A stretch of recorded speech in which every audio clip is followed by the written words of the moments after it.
अस्सलाम वालेकुम students, chemistry class second year lecture number 6 chapter number 1 हम periodic trend in physical properties को discuss कर रहे थे। इसमें हमने जो प्रॉपर्टी डिस्कस की, फर्स्ट हमारे पास थी atomic radius, ionization energy, electron affinity, metallic and non metallic character.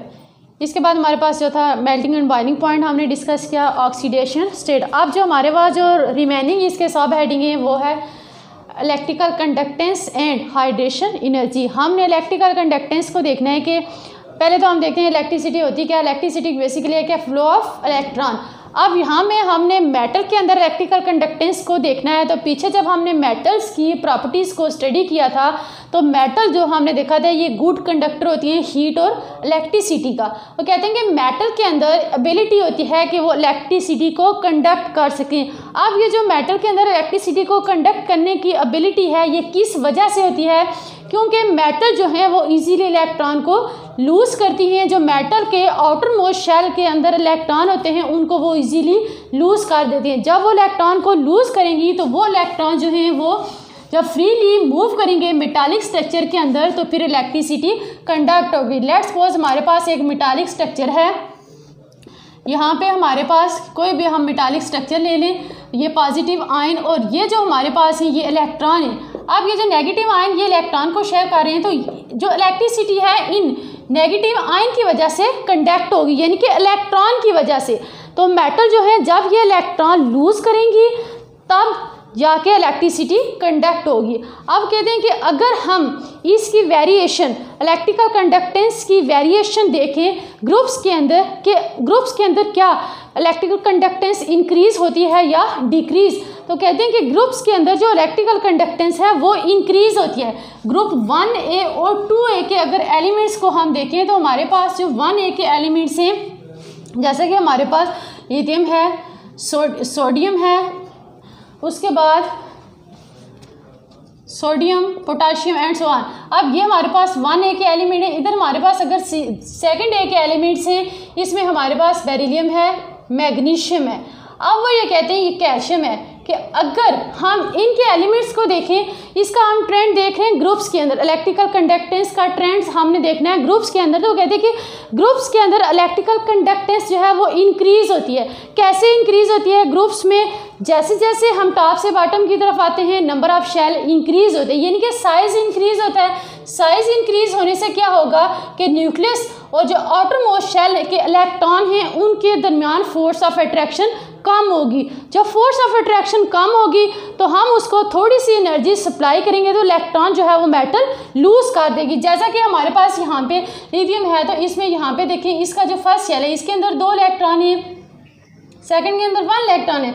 लेकिन यहाँ से हम देखें तो अब फर्स्ट शेल और न्यूक्लियस और वैलेंस शेल के अंदर फोर्स ऑफ अट्रैक्शन स्ट्रांग है, यानी कि इनका डिस्टेंस कम है।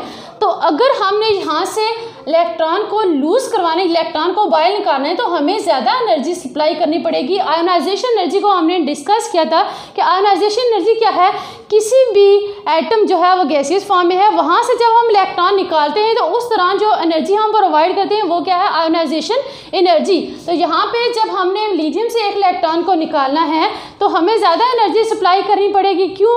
क्योंकि यहाँ पे न्यूक्लियस और जो आउटर मोस्ट शेल है उनके दरमियान डिस्टेंस कम है। जितना डिस्टेंस कम होगा इतनी न्यूक्लियस और आउटर मोस्ट जो शेल के इलेक्ट्रॉन है उनके दरमियान फोर्स ऑफ अट्रैक्शन स्ट्रांग होगी। लेकिन टॉप से बॉटम की तरफ आए, यहाँ पे अगर हम सोडियम को देखें तो सोडियम का एटॉमिक नंबर हमारे पास 11 होता है।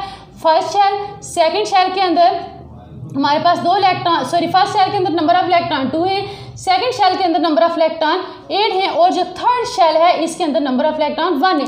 आप देखिए कि यहाँ से लिथियम और सोडियम को कंपेयर करें तो नंबर ऑफ शेल इंक्रीज कर गए।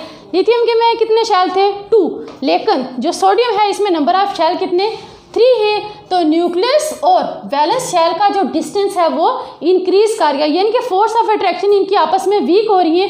तो अगर जितनी फोर्स ऑफ अट्रैक्शन वीक होगी उतनी ही हमने कम एनर्जी सप्लाई करनी है तो ये इलेक्ट्रॉन इजीली यहाँ से मेटल जो है वो लूज कर देगी। तो इसलिए वो कहते हैं कि ग्रुप्स में टॉप से बॉटम की तरफ आएँ तो इलेक्ट्रिकल कंडक्टेंस इंक्रीज करती है, क्योंकि यहाँ पे इलेक्ट्रिकल कंडक्टेंस कैसे इंक्रीज करेगी, ज़रा मेटल जो है वो इलेक्ट्रॉन को लूज करेगी, और वो इलेक्ट्रॉन लूज जितना डिस्टेंस कम होगा न्यूक्लियस और आउटर मोस्ट शेल के दरमियान, इतनी ही ज़्यादा एनर्जी सप्लाई करनी पड़ेगी इलेक्ट्रॉन को निकालने के लिए। जैसे जैसे नंबर ऑफ शेल इंक्रीज होंगे, न्यूक्लियस और वैलेंस शेल के दरमियान जो फोर्स ऑफ अट्रैक्शन है वो वीक होती जाएंगी, और फिर हमारे पास जो इलेक्ट्रिकल कंडक्टेंस है वो टॉप से बॉटम इंक्रीज करती जाएगी। अब कहते हैं कि अगर हम यहाँ पे कार्बन को डिस्कस करें कि कार्बन जो हमारे पास ग्रुप 4A से बिलोंग करता है, तो इसकी हमारे पास एलोट्रॉपिक फॉर्म है कार्बन की। कार्बन जो है वो 4A से बिलोंग करता है, ग्रुप 4A से। तो इसके हमारे पास डिफरेंट एलोट्रॉपिक फॉर्म है। फर्स्ट हमारे पास है डायमंड है, ग्रेफाइट है, बकीबाल है, कार्बन चारकोल है, कार्बन ब्लैक है एंड ग्रेफीन। अब यहाँ पे इन्होंने दो चीज़ों को डिस्कस किया है, डायमंड और ग्रेफाइट। वो कहते हैं कि डायमंड जो है वो हमारे पास नॉन कंडक्टर है, लेकिन जो ग्रेफाइट है वो गुड कंडक्टर है। इसकी वजह क्या है, वो कहते हैं कि डायमंड में हमारे पास जो कार्बन की एलोट्रॉपिक फॉर्म डायमंड है, इसमें हमारे पास जो इसकी शेप होती है डायमंड की, एक तो इसकी टेट्राहेड्रल शेप होती है, टेट्रामीन 4। सेकंड इसकी जो हाइब्रिडाइजेशन होती है वो होती है sp3। अब यहाँ पे एक कार्बन है, इसके साथ नेक्स्ट 4 और कार्बन अटैच है। अब ये जो नेक्स्ट कार्बन है नेक्स्ट और 4 कार्बन के साथ अटैच होगा। इन कार्बन का आपस में जो बॉन्ड डिस्टेंस है वो 109.5 डिग्री सेल्सियस। अब वो कहते हैं कि यहाँ पे इसमें आपके पास जो डायमंड है ये इसलिए नॉन कंडक्टर है कि इसका जो वैलेंस शेल है वो टेट्राहेड्रली बॉन्डेड है, यानी कि कंप्लीटली जो इलेक्ट्रॉन है सिग्मा बॉन्ड है वो कंप्लीटली एक दूसरे के साथ बॉन्डेड है, कोई भी फ्री इलेक्ट्रॉन यहाँ पे नहीं है। तो इसलिए डायमंड जो है वो इलेक्ट्रिसिटी को कंडक्ट नहीं कर सकता। इलेक्ट्रिसिटी जो है वो किस वजह से कंडक्ट होती है, जब मेटालिक स्ट्रक्चर के अंदर फ्री इलेक्ट्रॉन मूव करते हैं तो उसकी वजह से इलेक्ट्रिसिटी कंडक्ट होती है। लेकिन डायमंड में कोई फ्री इलेक्ट्रॉन नहीं है, तो डायमंड जो है वो इलेक्ट्रिसिटी को कंडक्ट नहीं कर सकता। अगर हम ग्रेफाइट को देखिए तो इन केस ऑफ ग्रेफाइट हमारे पास इसकी जो शेप है, यानी कि इसकी शेप होती है हमारे पास ग्रेफाइट में हेक्सागोनल,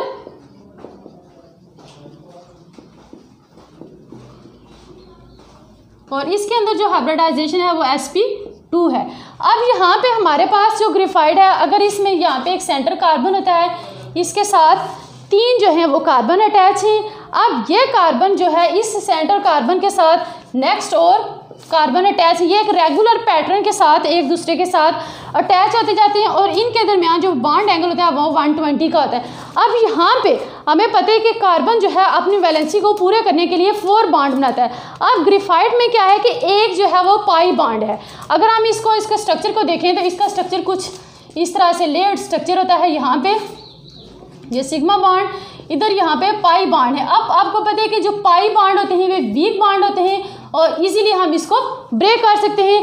अब ग्रेफाइट जो है वो गुड कंडक्टर किस वजह से है, क्योंकि इसके अंदर पाई बॉन्ड है, और वो पाई बॉन्ड जो है वही इलेक्ट्रिसिटी को कंडक्ट करने में हेल्पफुल होगा। तो इसलिए डायमंड जो है वो नॉन कंडक्टर है, और ग्रेफाइट हमारे पास जो है वो फेयरली गुड कंडक्टर है कि इसमें जो 4 इलेक्ट्रॉन है बैलेंस इलेक्ट्रॉन, उनमें से एक इलेक्ट्रॉन जो है 3 तो कम्प्लीटली जो 3 जो है वो बॉन्डेड होते हैं, स्ट्रांगली बॉन्डेड होते हैं, लेकिन जो 4th वाला इलेक्ट्रॉन होता है वो वीक बॉन्डेड होता है, सिग्मा बॉन्ड होता है, तो सॉरी पाई बॉन्ड होता है। तो इस वजह से ग्रेफाइट में इलेक्ट्रिसिटी कंडक्ट होती है। और ये पेपर में मोस्टली क्वेश्चन आते हैं कि why diamond is non conductor and graphite is good conductor. तो उसकी बेसिक रीज़न आपका जो कंपैरिजन है कि डायमंड में हमारे पास जो उसकी शेप होती है वो टेट्राहेड्रली बॉन्डेड होते हैं वैलेंस इलेक्ट्रॉन, ग्रेफाइट में हमारे पास इसकी शेप हेक्सागोनल होती है।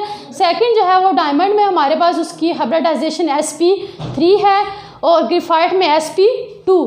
इसके बाद इनका एंगल अगर हम देखें, इनको हाइब्रिडाइजेशन एंगल ये आप लोगों ने फर्स्ट ईयर की क्लास में इसको कम्प्लीटली स्टडी किया है। डायमंड में एंगल जो है वो 109.5 होता है, और जो ग्रेफाइट है इसमें बॉन्ड एंगल 120 डिग्री का होता है।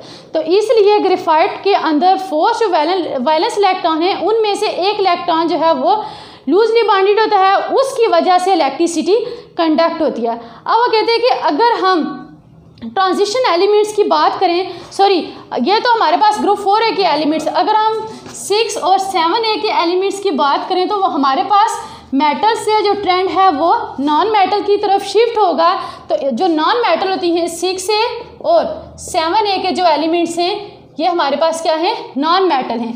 तो ट्रेंड जब लेफ्ट से राइट मेटल से नॉन मेटल की तरफ शिफ्ट होगा तो जो नॉन मेटल होती हैं वो बैड कंडक्टर होती हैं हीट एंड इलेक्ट्रिसिटी का। अब अगर हम ट्रांजिशन एलिमेंट्स की बात करें तो ट्रांजिशन एलिमेंट्स का ट्रेंड जो है वो सबसे डिफरेंट होता है, उसको हम यहाँ पे इतना डिस्कस नहीं करेंगे। लेकिन अगर इसमें ट्रांजिशन एलिमेंट्स में भी ग्रुप 1B के एलिमेंट्स जो हैं इनको अगर हम देखें, ग्रुप 1B के अंदर हमारे पास जो एलिमेंट है कॉपर है, सिल्वर है और गोल्ड, क्यूप्रम, अर्जेंटम एंड अरम। अब देखें कि यहाँ पे इन तीनों एलिमेंट्स को उसने नाम दिया है। यहाँ पे जो ग्रुप 1B के एलिमेंट्स हैं उनको वो कहते हैं कॉइनिस मेटल। अब इनको कॉइनिस मेटल क्यों कहते हैं, क्योंकि ये कॉइन फॉर्मेशन में इन्वॉल्व होते हैं ग्रुप 1B के एलिमेंट, तो इसलिए इनको इसका नाम दिया गया। अब यहाँ पे हमारे पास जो नेक्स्ट है प्रॉपर्टी वो है हाइड्रेशन एनर्जी की। अब hydration energy, hydra mean water, कि जब हम किसी भी सॉल्यूट को सॉल्वेंट के अंदर डिसॉल्व करते हैं, अब यहाँ पे उस दौरान जो एनर्जी रिलीज या गेन होती है तो वो हमारे पास क्या होगी, हाइड्रेशन एनर्जी। Hydration energy. अब यहाँ पे हाइड्रा मीन वाटर। अब आपने पढ़ा है डेजोल्यूशन क्या है, सोल्यूशन क्या है। डेजोल्यूशन और सोल्यूशन क्या है कि जब हम किसी भी सॉल्यूट को सॉल्वेंट के अंदर डिसॉल्व करते हैं तो हमारे पास वो सोल्यूशन और उसे कहते हैं डेजोल्यूशन, यानी कि सॉल्यूट जो है वो सॉल्वेंट के अंदर डिसॉल्व हुआ। अब सॉल्यूट जब सॉल्वेंट के अंदर डिसॉल्व होगा तो उस दौरान कुछ ना कुछ एनर्जी या तो सिस्टम से रिलीज होगी या फिर गेन होगी। अगर सिस्टम एनर्जी को गेन करता है तो वो हमारे पास एंडोथर्मिक होगा, अगर एनर्जी को रिलीज करता है तो वो एक्सोथर्मिक। एंडोथर्मिक को हम पॉजिटिव साइन के साथ रिप्रेजेंट करते हैं और एंडोथर्मिक को पॉजिटिव साइन के साथ, और जो एक्सोथर्मिक है उसको हम नेगेटिव साइन, यानी कि अगर हीट सिस्टम के अंदर जा रही है, सिस्टम हीट को गेन कर रहा है तो वो पॉजिटिव साइन होगा, एंडोथर्मिक प्रोसेस होगा। अगर सिस्टम हीट रिलीज कर रहा है तो वो हमारे पास क्या होगा, नेगेटिव। लेट्स सपोज हमारे पास ये एक बीकर है, इसमें हमने कोई सॉल्यूट डाला है और उसमें बाहर से हमने सॉल्वेंट सपोज वाटर है। अब अगर सिस्टम ने एनर्जी गेन की तो वो हमारे पास पॉजिटिव साइन के साथ आएगी, अगर सिस्टम एनर्जी को रिलीज कर रहा है तो वो नेगेटिव, यानी कि आपस में जब सॉल्यूट और सॉल्वेंट की मिक्सिंग होगी। तो कहते हैं कि हाइड्रेशन एनर्जी क्या है, हीट एब्जॉर्ब और evolve when 1 mole of gaseous ion dissolve in water, कि अगर हमारे पास जो एक गैसियस आयन है जिसको हम वाटर के अंदर डिसॉल्व करते हैं इनफाइनाइट डाइल्यूट सॉल्यूशन बनाने के लिए, उस दौरान जो हीट रिलीज होती है या गेन होती है वो क्या है, हाइड्रेशन एनर्जी। अब डाइल्यूट सॉल्यूशन, कंसंट्रेटेड सॉल्यूशन, ये सारी चीज़ें आप लोगों ने प्रीवियस क्लास में डिस्कस की है कि डाइल्यूट सॉल्यूशन में जिसमें हमारे पास सॉल्यूट कम और सॉल्वेंट ज़्यादा होता है, और कंसंट्रेटेड में हमारे पास जो सॉल्वेंट है वो कम होता है और सॉल्यूट ज़्यादा होता है। अब यहाँ पे उन्होंने एग्जांपल दी है कि हमारे पास एक हाइड्रोजन आयन है और जब हमने गैसियस हाइड्रोजन आयन है इसको हमने डिसॉल्व करना है वाटर के अंदर, तो उस दौरान जो हमारे पास नेक्स्ट आयन बनेगा, हाइड्रोजन आयन है, गैसियस आयन है, इसको हमने वाटर के अंदर डिसॉल्व करना है, यानी कि सॉल्यूट हमारे पास हाइड्रोजन आयन है और वाटर जो है सॉल्वेंट हमारे पास क्या है, वाटर है। इसको हमने डिसॉल्व किया तो हमारे पास हाइड्रोनियम आयन बनेगा, यानी एक मीन के एक्वस के पानी के अंदर आपने उसको डिसॉल्व किया। अब इस तरह जो हाइड्रेशन एनर्जी डेल्टा एच, ये जो स्मॉल एच है ये रिप्रेजेंट कर रहा है हाइड्रेशन एनर्जी को। इस दौरान जो एनर्जी रिलीज हो रही है वो हमारे पास है -1075 किलो जूल पर मोल। अब इतनी हीट रिलीज हुई जब आपने हाइड्रोजन आयन को डिसॉल्व किया वाटर के अंदर, हमारे पास हाइड्रोनियम आयन बना। तो इस दौरान जो हाइड्रेशन एनर्जी रिलीज हुई है वो हमारे पास -1075 किलो जूल पर मोल है, और ये हमारे पास एक्सोथर्मिक रिएक्शन है क्योंकि यहाँ से हीट रिलीज हुई है। अगर हीट गेन होती तो फिर हमारे पास वो एंडोथर्मिक रिएक्शन होता। अब सिंपल अगर हम यहाँ पे देखें कि अगर एक हमारे पास है NaCl, अब NaCl है, जब हमने इसको ब्रेक करना है तो हमारे पास Na पॉजिटिव बनेगा और Cl नेगेटिव। अब जब Na पॉजिटिव और Cl नेगेटिव बन गया, आपने बीकर लिया, बीकर के अंदर NaCl को डाला, फिर यहाँ पे आपने वाटर को ऐड किया, तो वाटर के अंदर पहले यहाँ पे NaCl जो है वो ब्रेक होगा पॉजिटिव और नेगेटिव आयन के अंदर, फिर क्या होगा कि इनकी आपस में डेजोल्यूशन होगी, रिएक्शन नहीं होगा, बल्कि क्या होगा कि NaCl जो है वो वाटर के अंदर डिजॉल्व होगा, Na पॉजिटिव और Cl नेगेटिव। अब यहाँ पे हमारे पास जो वाटर है, वाटर का स्ट्रक्चर कुछ इस तरह से होता है, यहाँ पे इसमें 2 लॉन पेयर ऑफ इलेक्ट्रॉन होते हैं। तो क्या होगा कि जो ऑक्सीजन का ऑक्सीजन हमारे पास इलेक्ट्रोनेगेटिव है, हाइड्रोजन हमारे पास इलेक्ट्रो पॉजिटिव है, यानी कि इलेक्ट्रोनेगेटिविटी ऑक्सीजन मोर इलेक्ट्रोनेगेटिव है ऑक्सीजन, और हाइड्रोजन हमारे पास इलेक्ट्रो पॉजिटिव है। अब क्या होगा कि ऑक्सीजन के जो ऑक्सीजन है वो सराउंड करेगा किसको, सोडियम को, और जो हाइड्रोजन आयन है वो सराउंड करेंगे किसको, क्लोराइड आयन को, यानी कि पॉजिटिव जो है वो नेगेटिव को सराउंड करेंगे और नेगेटिव जो है वो पॉजिटिव को। तो इसी तरह इस दौरान जो एनर्जी उन्होंने गेन करनी है या रिलीज करनी है वो हमारे पास क्या होगी, हाइड्रेशन एनर्जी। अब हम इसका ट्रेंड देखते हैं कि हाइड्रेशन एनर्जी जो है वो डिपेंड किसके ऊपर करती है। हाइड्रेशन एनर्जी डिपेंड करती है चार्ज टू साइज रेशो।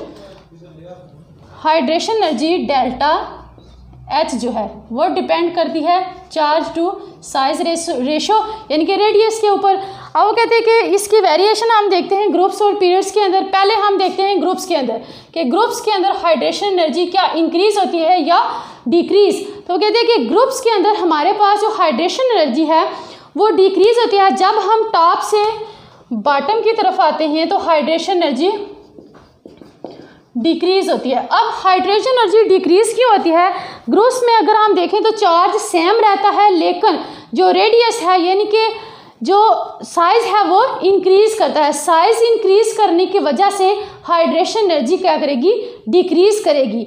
अब जब हम पीरियड्स की बात करें तो पीरियड्स में लेफ्ट से राइट की तरफ आप देखें तो यहाँ पे हमारे पास क्या होता है कि लेफ्ट से राइट हाइड्रेशन एनर्जी जो है Q ओवर R, Q हमारे पास क्या चार्ज है, R हमारे पास रेडियस है। लेफ्ट से राइट की तरफ देखें तो वहाँ पे जो रेडियस है वो सेम रहता है, यानी कि नंबर ऑफ शेल सेम रहते हैं, लेकिन चार्ज जो है वो इंक्रीज करता है, एटॉमिक नंबर इंक्रीज करता है। जैसे जैसे एटॉमिक नंबर इंक्रीज करेगा तो लेफ्ट से राइट की तरफ हाइड्रेशन एनर्जी की वैल्यू भी इंक्रीज होगी, और जो पीरियड्स हैं उसमें हमारे पास टॉप टू बॉटम जो है वो हाइड्रेशन एनर्जी डिक्रीज करेगी। और ये था हमारे पास जो periodic trend in physical properties को हम डिस्कस कर रहे थे, इसके सब हेडिंग्स थे, उनको हमने 1 बाय 1 डिस्कस किया, और फिर उनकी क्या वेरिएशन है, कौन सी चीज़ पीरियड्स और ग्रुप्स के अंदर इंक्रीज कर रही है या डिक्रीज कर रही है, और लास्ट पे आज हमने इसको एंड कर दिया, और वो हमारा टॉपिक था जिस पे हमने इसको एंड किया, हाइड्रेशन एनर्जी।